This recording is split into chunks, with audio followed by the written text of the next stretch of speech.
Hello, and thank you for joining us today for our webinar with BirdEye, The Age of the Customer, How to Drive Revenue with Great Customer Experience. My name is Lizzie, and I am Senior Account Manager for Locology, and I will be your host for today's event. A few housekeeping items before we begin. This webinar is being recorded and will be circulated to all attendees with the presentation within 24 hours of the broadcast. Questions will be answered during the Q&A session at the end. You can, however, ask questions at any time during the broadcast by using the question window in your control panel. I will now go ahead and pass it over to our senior analyst, Charles Laughlin, who will present our speaker for today. Thank you, Lizzie, and thanks everyone for joining us today. Look forward to a good conversation with our speaker, who is Dave Lehman, who's president and COO of BirdEye. Dave has he's more than 20 years experience as a leader in the technology space around customer-centric technologies. He's had senior positions at Yext, Campaign Monitor, Salesforce, and so on. And so he's bringing all that experience to his current role at BirdEye. So what we're going to do, Dave, I'd like to ask you to kind of give us the short summary of what BirdEye is and does and represents. And then we'll get into our conversation today about customer experience. Fantastic. Thanks for having me, Charles. Great to get connected with you again. We've done a couple of these and always a great conversation. Yeah, look forward to it. Look, at BirdEye, we stand for connections, right? It's never more important than it is today, in this experience economy, as things are scaling, things are changing, that you have a really great connection with your customer. And at BirdEye, we power over 60,000 companies to do just that, to connect with their customers at every touch point of the journey, so that they can grow their revenue, grow their brand, and honestly build trust in a meaningful experience with those customers.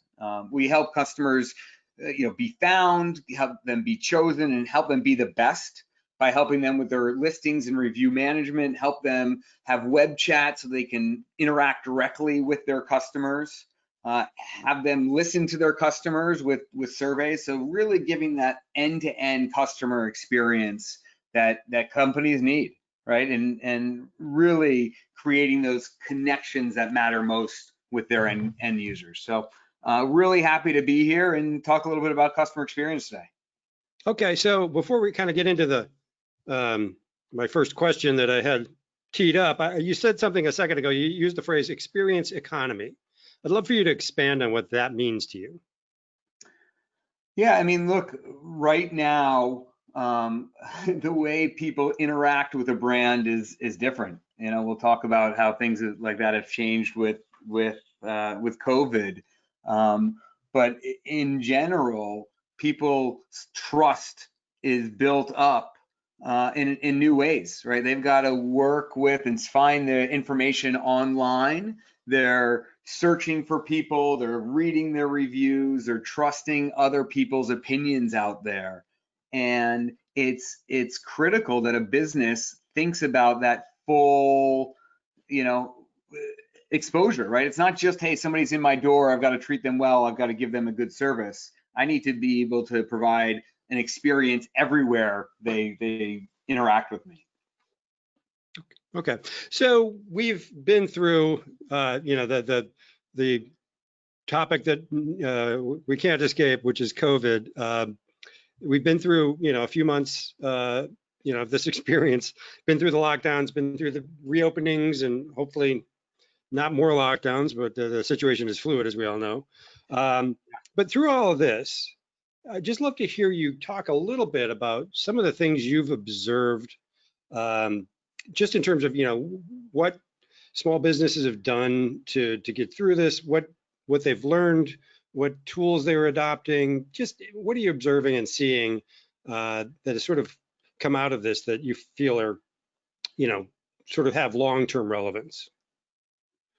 Yeah, look, I think it's certainly a crazy world, and there's a new norm and all that stuff starting to happen. But what we've really seen with our customers, and most of them are small businesses, local businesses, the ones that are doing well are really the ones who can adapt, right? It's about being nimble and adjusting what you're doing, right? Like, yeah, obviously there's the obvious stuff, spread your tables out, set up your, your glass a little bit higher, at checkout, right? Like there's a lot of things going on, but it's really across the board, right? You look at real estate and, all these virtual tours that are happening, right? People are saying, okay, is there a different way to do this, right? School, of course, is very different, right? And how people are teaching, auto dealers, right? It's all online paperwork now and contactless, deliveries. Whoever thought that you could just have a car delivered to your house without ever going in and dealing with that experience,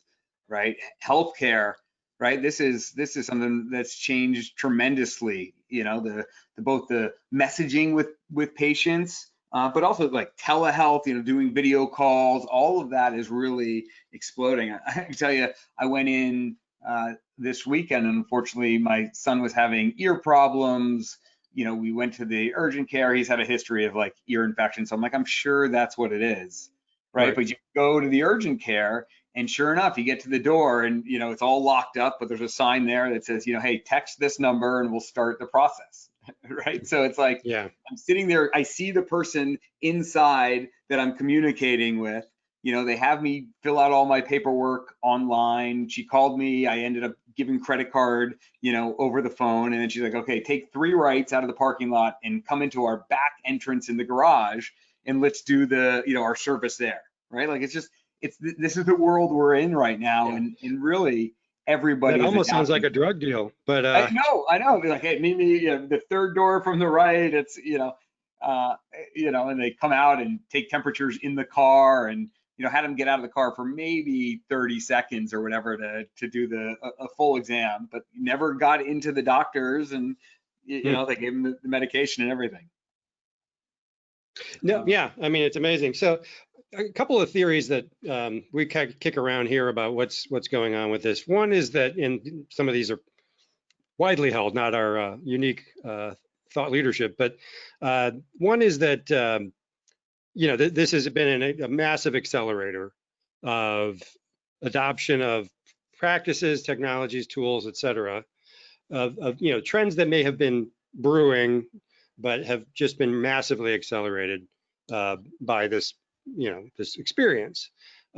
That's sort of plain to see, right? But the question that comes out of that is,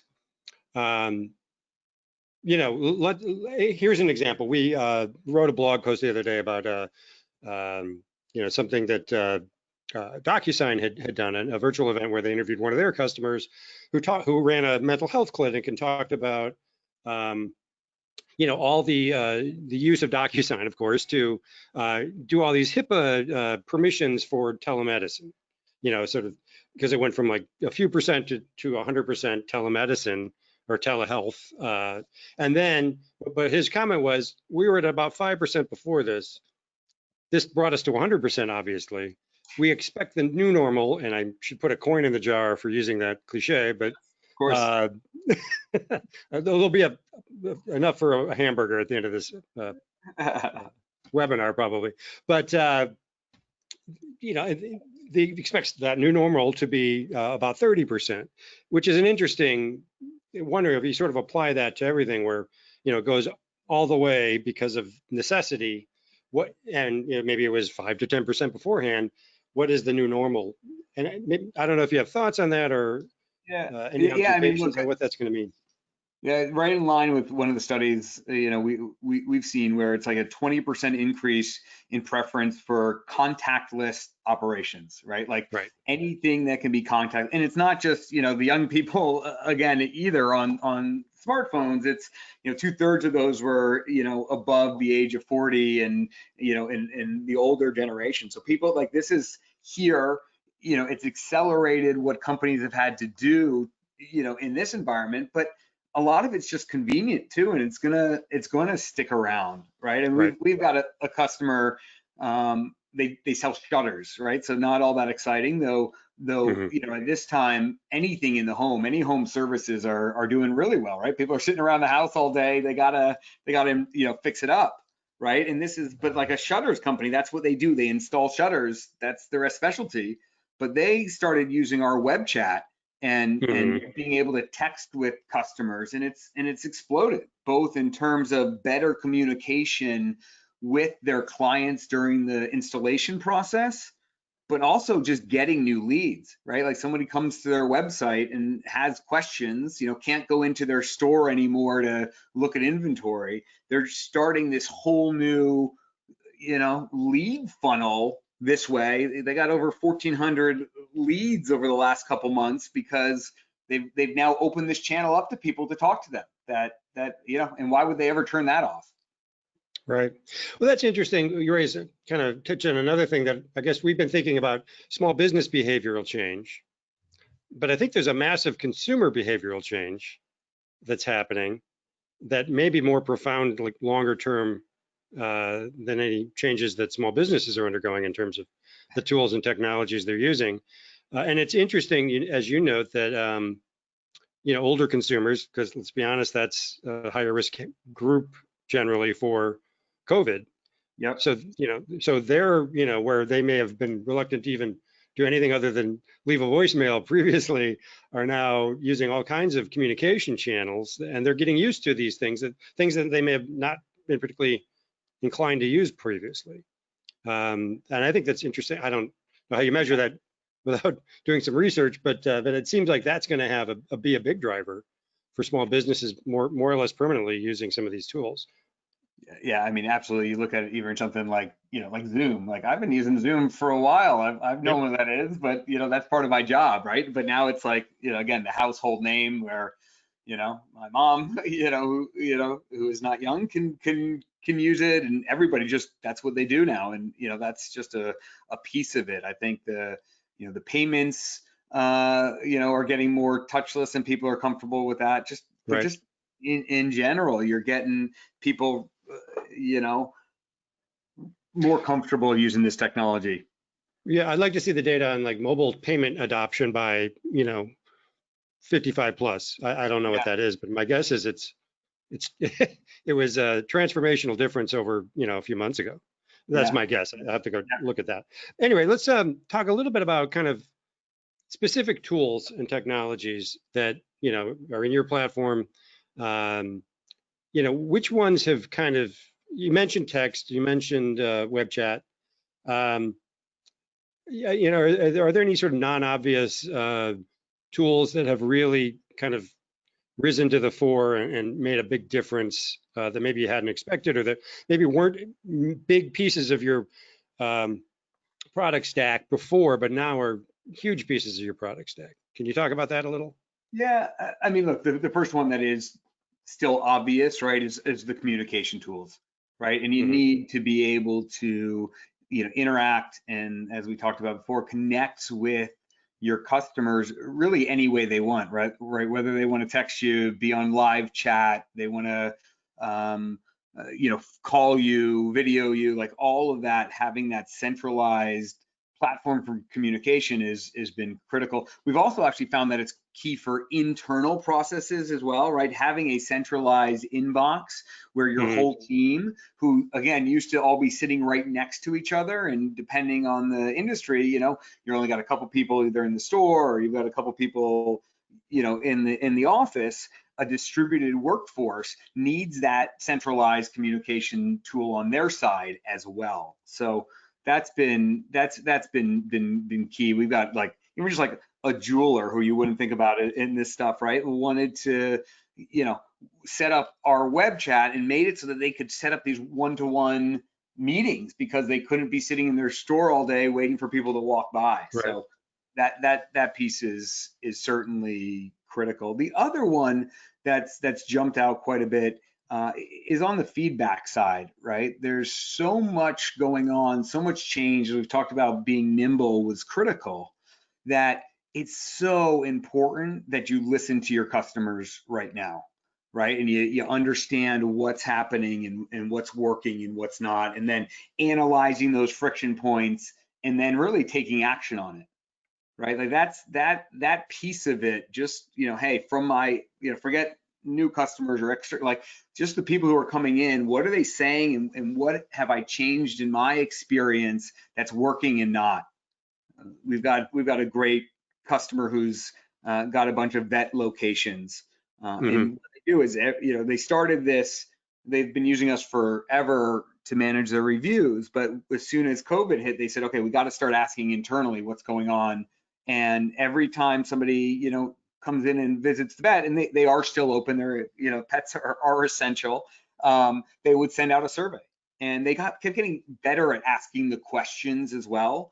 And they would, basically set up a really quick form for, hey, how was your experience? And then what's your wait, how was our wait time? How was the staff? How was the price? How was the quality of care? So gave them a really simple, quick form that they could fill out on their phone. It all, text them, so it's all mobile. But really what they found when they got all this great feedback is that the wait time was killing people, right? And the idea of waiting in the car was so uncomfortable, and more importantly, waiting in the car and not having that form of communication to say, hey, what's my wait time like? How much longer? All the rest of it. So they were able to, fix a lot of that, and NPS went up, customer sat went up, but it's not just asking, hey, are we doing okay? But like, how can we do better? It's really worked well for them. So this is sort of a step back from COVID, but probably we'll loop back to it in some way. But this notion of driving revenue with great customer experience, what is kind of illustrate what that means, because there's a lot of conversation about customer experience. It's sort of a general acceptance of its importance. It may not be entirely clear how it's a direct revenue driver, other than, it drives up your NPS score. It's good for retention. But how is it a revenue driver and a customer acquisition driver? Well, I mean, we'll get to the customer acquisition side of it, but especially with so many of our customers, there's so many sort of repeat opportunities as well, right? So if you can focus on making your existing customers happy and listening to them, you have this huge opportunity to improve your product, improve your process, improve your relationships with your customers. And there's this, we call it the connections gap, right? But there's this, 80% of businesses or, owners feel like they're doing a great job on customer experience. And the reality is like 8% of customers are actually feel that way, right? So pretty big gap between, hey, we're doing everything, everyone's happy, to the reality, right? So the idea. So it's really that wide. The gap is that wide. Yeah, it's crazy, right? Like we just, nobody said anything bad to me today, so it's, things are going well, right? And so it's just a huge opportunity if you can listen and analyze what's going on, and you got to be able to do that at scale, right? Our customers are super busy running their business. They need to have the right automation in place. They need to have the right analysis tools in place that say, hey, these are the sentiments, these are the problems that people are having, so that they can take action on it. And then what we've seen, and we call this the customer experience, the sort of flywheel, is when you can get people really happy and you can make your business top notch, you can then go ask them for reviews. You can go ask them for referrals, right? Two of the products that we have on the platform, where you say, hey, someone just left us a great review, someone just left the office, we know they're happy, now I'm going to ask them to promote us, right? Too many people out there in the world just leave a review when they're unhappy because they don't think about it, right? So if you can be in a spot where you've just given them a great experience and you've done the right thing in your business, you can then get them to promote you externally, and then that drives a tremendous amount of revenue, either putting it out there in the on reviews to improve your SEO, and you and I have talked a lot about that, but improving your rankings, and on I want to find a vet near me, right? All those types of searches you go way up on the list when you've got great reviews. But the other side, and this is a big piece we've seen recently on a new product we've launched, is when somebody specifically asks for a referral, right? You can say, hey, you had a great experience, go tell all your friends and I'll give you a coupon for the next time you come back. That's how you amplify that voice. And that's how you then, use that customer experience to drive that revenue. Okay, that makes sense. talk a little more about the new product? Yeah, so it's a full-on referral management platform. Essentially, you come in, you have a great experience. I say, hey, Charles, do you mind sending this out to your friends, family, put it on Facebook, whatever? And then when you send that out, me as the business gets to track all of those referrals. So I can see all the people who came through Charles saying, hey, go visit this, office, go, use this lawyer, whatever. And so you've got the full ability to, essentially both build your brand up and drive more leads through it. Again, it's very similar, analogous to asking for somebody for reviews to be put out on Google or Facebook or TripAdvisor, anywhere, right? But it's a, hey, go tell your own network. And they work super well together because you can sort of, again, automate and have the 1-2 punch of asking people to obviously come back themselves as the first point, but then, hey, ask for referrals, ask for reviews. Okay, so more on sort of the practice of customer experience. There's a lot of companies out there calling themselves customer experience platforms, and I mean it's becoming a lot of companies. We've talked about this before. Reviews management increasingly are being called customer experience. What is let me ask this: what is the distinction once you change that name, from what you're doing before to what you're doing now? Is it a completely different set of tools and processes, or is it more a positioning thing? And kind of help us understand that pivot that's a lot of companies have been making.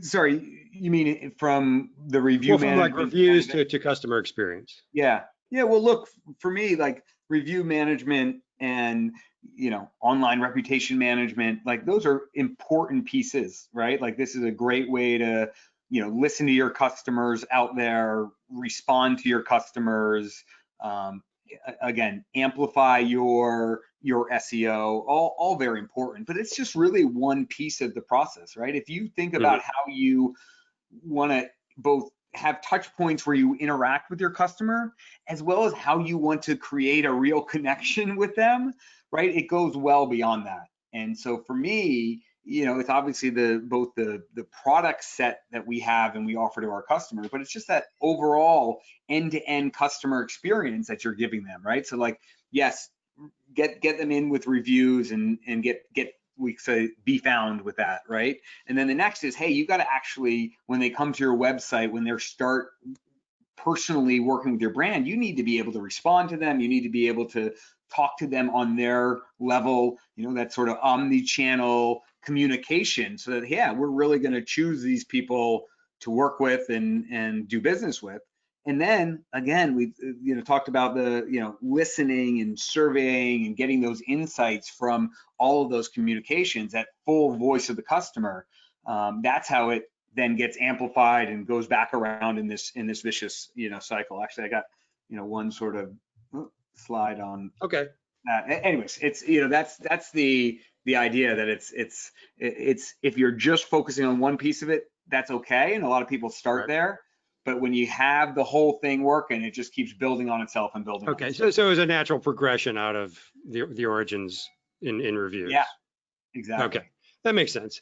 So want to talk a little bit about, kind of a little bit more back to sort of the situation we're in. We've talked a lot about what small businesses have done to sort of adopt CX tools and technologies to get through this successfully, and so on. But talk about what a business needs to do. It can be a small business, multi-location business, a local business of whatever type. What it needs to do to kind of be in a position to, kind of not just get through this, but actually succeed at the other side of it. What's a successful business going to look like, as we kind of get out of lockdowns, as customers start to come back, as the business start to grow again? What is a sort of table stakes business look like in that environment versus what it was kind of before? Yeah, I mean, look, I think we've touched on some of these things, but it's first of all, like everybody is still nervous. No one's like, okay, we're done with this thing, Yeah. keep moving, or we've got it all figured out. So obviously staying nimble, staying prepared is all super critical, right? A lot of our customers are like, okay, what happens when the next phase comes, or what does the next phase look like, right? But I think a lot of the things that we've talked about stick around, right? This contact-free economy is not going anywhere, right? People, even if this is over and there's a vaccine or whatever, there is, people are still going to be concerned with health and safety, and it's going to, certainly the work from home thing is not going away. Right? People are saying, I think it was Google who said this week that they're going to, through mid next year.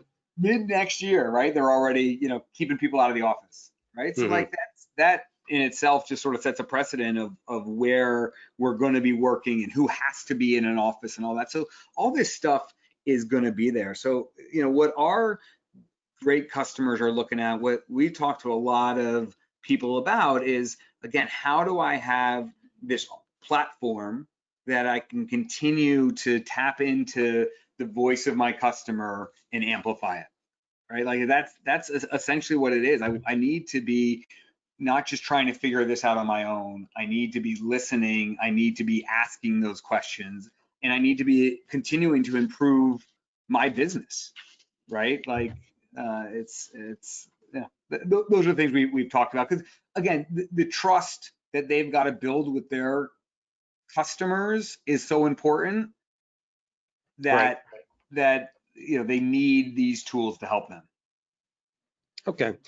All right. So we actually have a few questions pouring in. So this one's a little bit not quite in the topic we've been talking about, but I'm sure it's very important to what you do for customers. And it's basic, straight up, how do I get found and acquire customers efficiently in this environment?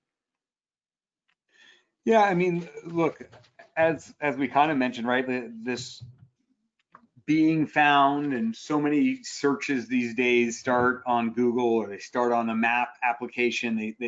That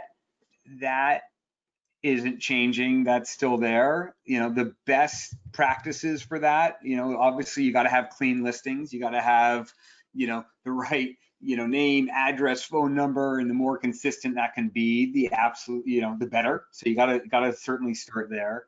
And then, it's been proven time and time again, the more, the more 5-star reviews you can have out there, the better. It both improves your ranking, but also delivers that trust we're talking about, right? It delivers that confidence to people that this is a reputable, solid brand and company that I should be working with. So, the companies that are focused on both of those things, when they get a poor rating, they get a 1-star, they're responding, they're reaching out, trying to fix that are proactively going after that, are doing well. And again, you got to do this at scale, right? You got to be able to, it's painful to go manage your listings on every single provider, right? So have that centralized. Same thing with reviews. You want to be able to manage that in one central place where no matter where somebody leaves you a comment or a review, you're able to react to it, or even automate a response if that's the right thing to do.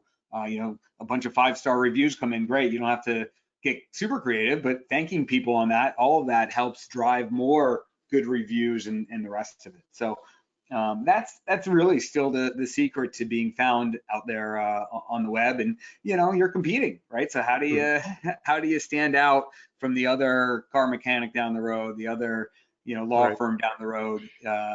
This is how you do it.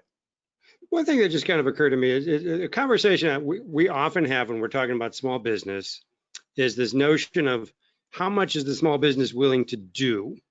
How much labor are they willing to put into these platforms, whether it's, updating their GMB, or whether it's posting content on social media, or whatever it is, all the things that we suggest businesses do in order to, make their businesses more visible, more engaged, all those things. What is your sort of philosophy on how much you have to ask of a business in terms of their engagement in order to be effective with your platform, or just in general? Yeah, I mean, look, I think a lot of small businesses, they are so busy, right? Like they're running their, oftentimes cooking at the same time they're, setting the table, you're cleaning, whatever. Like they're Yeah. running their business, and then you say, oh, by the way, you got to be a professional marketer as well, right? I think Yeah.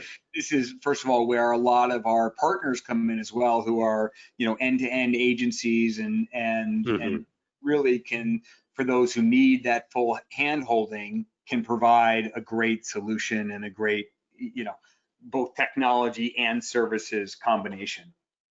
But our philosophy really is like, what can you do to automate as much as possible, right? Like that becomes a trick, and that's how this thing scales. Is, again, somebody has an appointment, and the way we do it, like we'll integrate in with that CRM or their system, customer system on the back end, and as soon as that appointment is done, boom, we can send out that review request, right? Or we can send out that survey request or that referral request. So automating that is huge. Obviously, having something that goes out and listens on your behalf, listens to all of your external sources, listens to all of your internal things, and can actually provide answers is huge.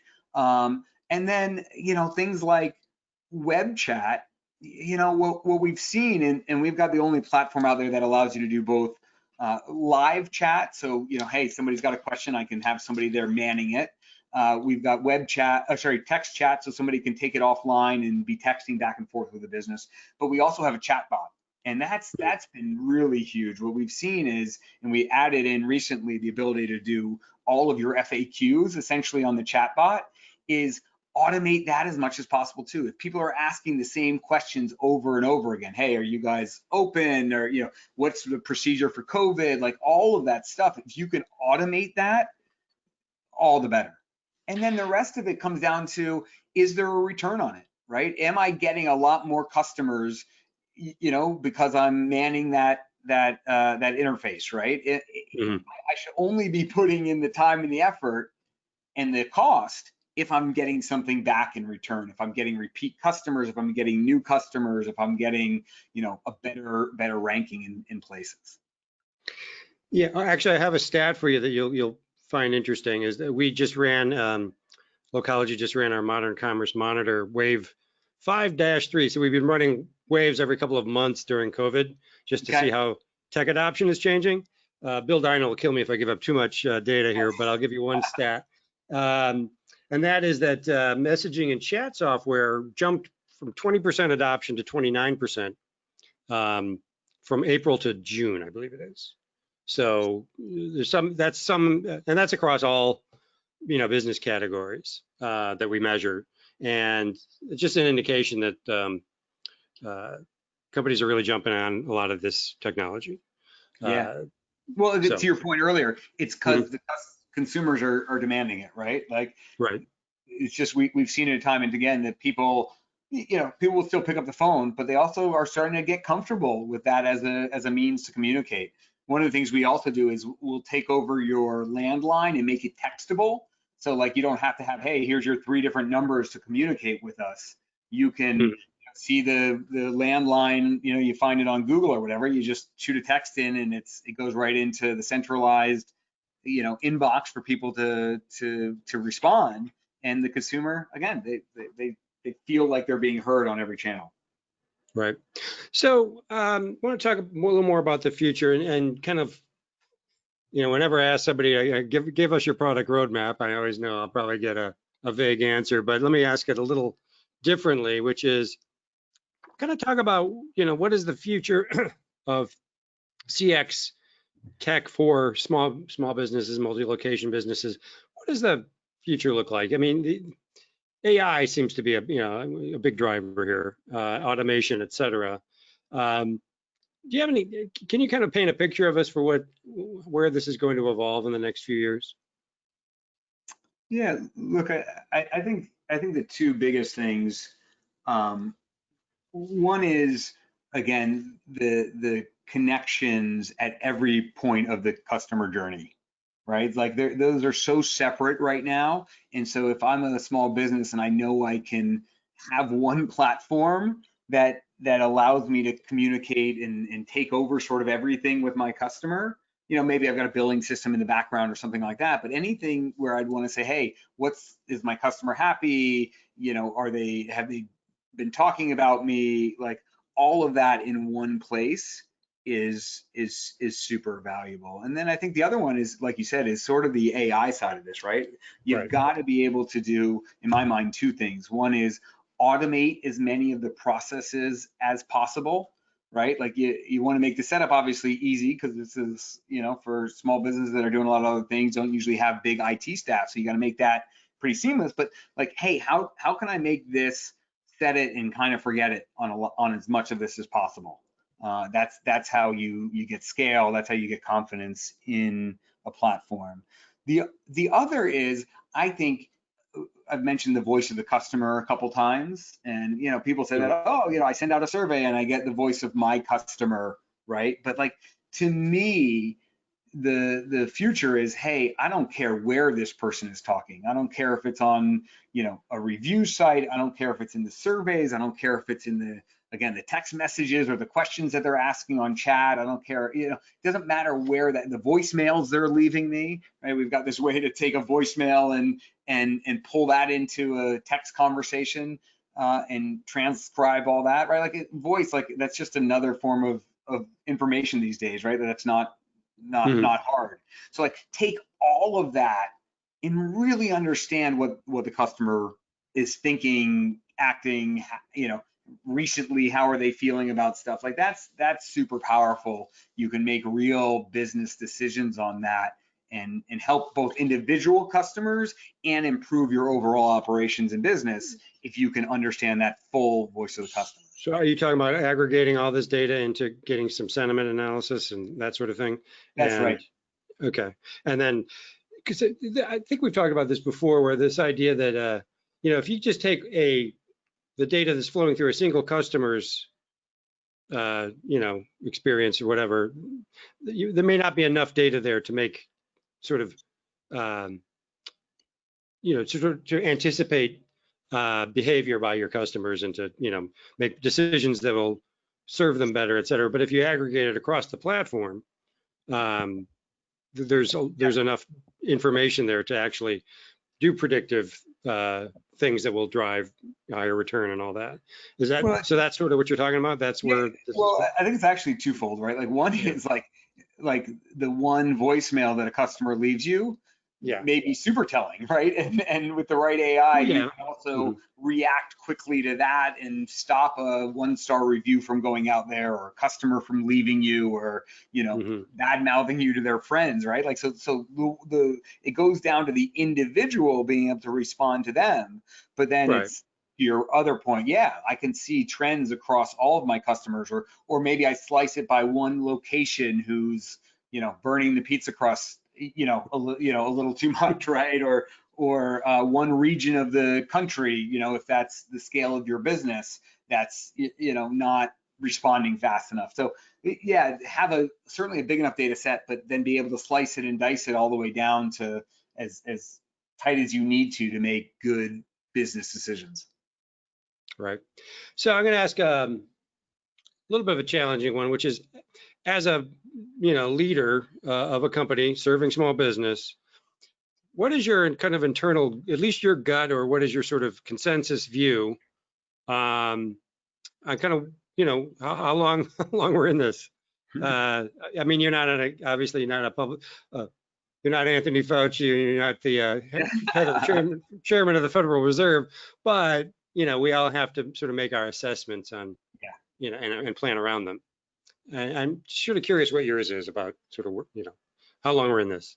Yeah, I'm trying not to add a nickel to your sandwich jar there. It would be a quarter. Yeah. Right. Okay. Sorry. But look, I think there is some stability, at least, that's come in, where there was so much uncertainty early on. Nobody knew what to do at all, right? And it just froze a lot of people from making any decisions. And certain industries obviously hit harder than others, with restaurants and travel and hospitality. Dentists early on were hit, just shut down. But like all of them are finding creative ways to come back. And Right. you know, obviously some industries, like we talked about home services, right, are doing exceptionally well, right? We actually have a bunch of retail customers that are in like furniture that are doing really well as well. Again, same thing. I think, you know, like me, they probably have kids who spill all over their couch because they're doing nothing but sitting on it all day, right? So Mhm. you gotta, We have adults in my house doing that, but anyway, yeah. fair enough. But it's so it feels like obviously everybody wants to get out of this thing quickly, and we all maybe came out a little too fast and are now, you know, getting hit with a second wave of it. But you know, until there's a vaccine, there's going to be certain hesitation, but people are finding ways to still move forward, right? And we're excited about being helping a part of that solution. We have, you know, products that can actually help and make that transition better and give people some certainty and keep connecting with their customers in a slightly different way, but just as important. And as we've talked about, some of this is just going to last because it's more efficient and better, right? Right. And it doesn't need to, uh, you know, go back to the way it was, right? You know, that's Right. There's great. that, and that, yeah, that is kind of separate in a way from sort of the recovery piece, but in a way it's kind of hard to separate it because you know, you're gonna, I think businesses that expect to sort of, you know, disband a lot of these processes will find that they can't. And they're going to have to take payments 5 ways instead of 2 before, or whatever it is. So there certainly is that. Well, Um, everyone's been talking about digital transformation and customer mhm, experience, right? Like for years. you're right. If anything else, again, it's been a forcing function, right? And the companies who kind of got that earlier are the ones who are gonna, you know, stay nimble enough and creative enough and make enough money to stay in business. Right.